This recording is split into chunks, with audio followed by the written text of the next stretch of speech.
Hi guys, and welcome back to another Wannalesson. If you don't know me, my name is Daisy Greener and I am going to be your English teacher. Make sure you hit the red subscribe button down below and join the Wannalesson family.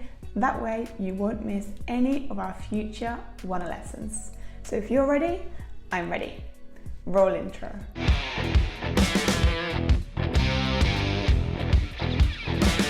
So in today's Wannalesson, we are going to learn the best way or the best method that you can study phrasal verbs.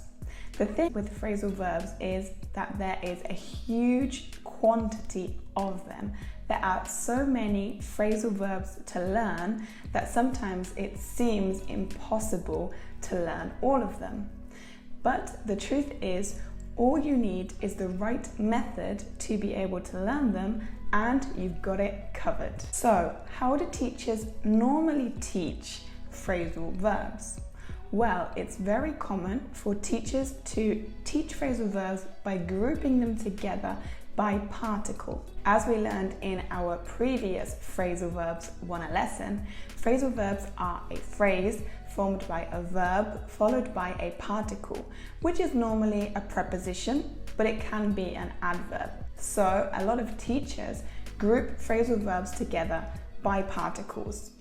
What does this mean? Well, it means that they put all the phrasal verbs together that include up, get up, look up, etc. All of the phrasal verbs together that include over, read over, go over, look over, and so on. Now, if this works for you, of course, that's fine. But there is one problem with this classic method of learning phrasal verbs. Now, you may not know that one same phrasal verb can have different meanings depending on what context we use it in. Star Sun turned up at my audition. Turn up that awesome music.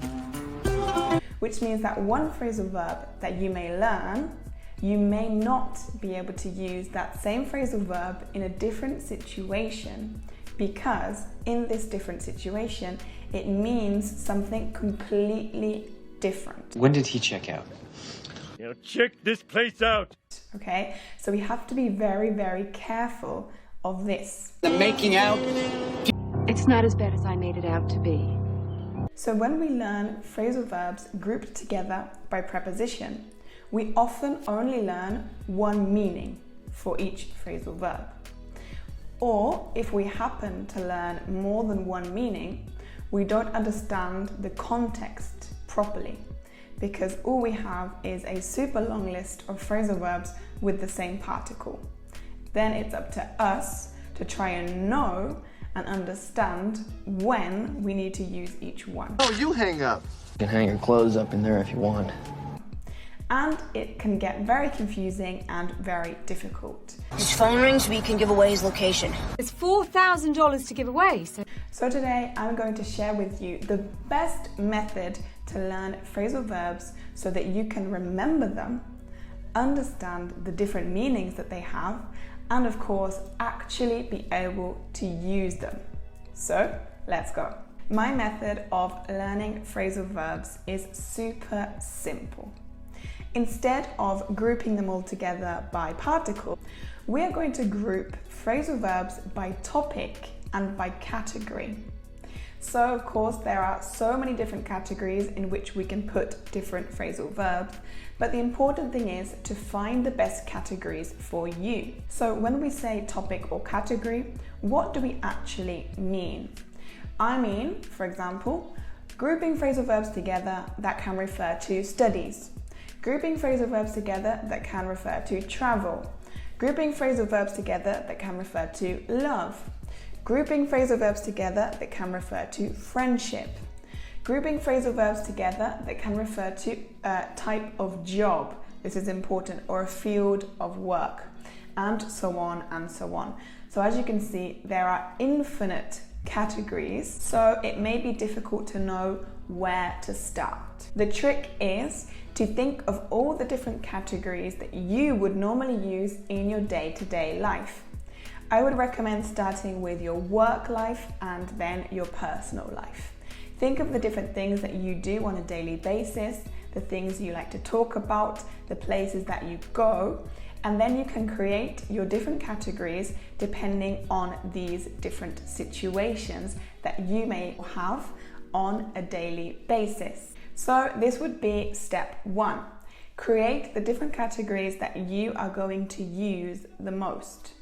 Of course, when we're learning English, we need to know all kinds of vocabulary and verbs for all kinds of situations. But we have to start somewhere. So start with what you are going to use the most and forget everything else for now. In the future, you can learn lots more phrasal verbs.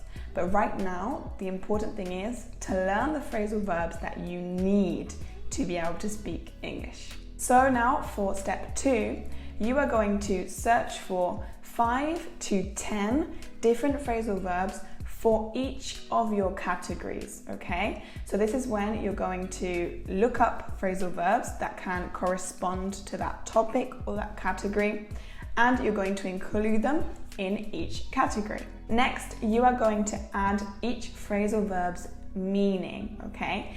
And make sure that the meaning or the definition that you add is the correct definition for that topic. Like we said, the same phrasal verb can have completely different meanings in one topic or in another topic. And I brought you up as my son. Sorry. Forget I brought it up. So make sure that you are choosing the correct definition for the phrasal verb in the context that you want to use it. For example, the phrasal verb take off can mean to take off your clothes, take off your t-shirt, or take off your shoes, but it can also mean when an aeroplane leaves the airport and it takes off. We're gonna need to buckle up before we take off, sir. You're taking off your shoes! That's fun! So you see, one phrasal verb has 2 completely different meanings, so be careful. Next, you are going to add 3 different examples of each phrasal verb in use. This is super important because we need to understand the context in which we can use a phrasal verb. Is it transitive? Is it intransitive? Is it separable? Is it inseparable? I will link the video here so you can check out the different types of phrasal verbs. And this is important to know because you need to know if you can separate it, if you can't separate it, if it needs an object, etc., when you're going to use it. So this is super important information. Now you are going to translate the phrasal verb the best way you can into your native language and your 3 examples too.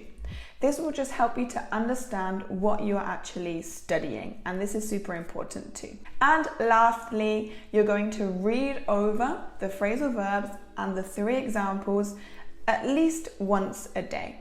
And little by little, try to incorporate them in the English that you speak daily. Now, this shouldn't be too difficult because remember, you have decided to use categories that relate to your day-to-day. So you should be able to use your phrasal verbs as soon as possible. So there we have it. That's my super useful and super practical method for learning phrasal verbs. And in case you didn't know, on our free Wannalesson app, we have a whole category specifically dedicated to phrasal verbs. Because they are so important, of course, they deserve their own space in our app. If you want to learn English while having fun through tiny clips from movies, series and songs with real spoken English accompanied by lots of different exercises that will allow you to practice comprehension, spelling and listening, then you need to download our free Wannalesson app. I will leave the link down below in the description so you can click and go on over to download it, or you can simply search Wannalesson in your App Store search bar and download it for free. So let me know what you think of the Wannalesson app. I'm so excited for you guys to try it. And of course, let me know what you thought of this Wannalesson. You can comment below any other video ideas you may have for the future. And of course, consider subscribing if you don't want to miss any of our future Wannalessons. Our Wannalesson family is growing little by little, and it makes me super happy to see that you guys are enjoying the Wannalessons. Make sure to hit that like button because it lets me know that you enjoyed it, and I will see you next time. Bye!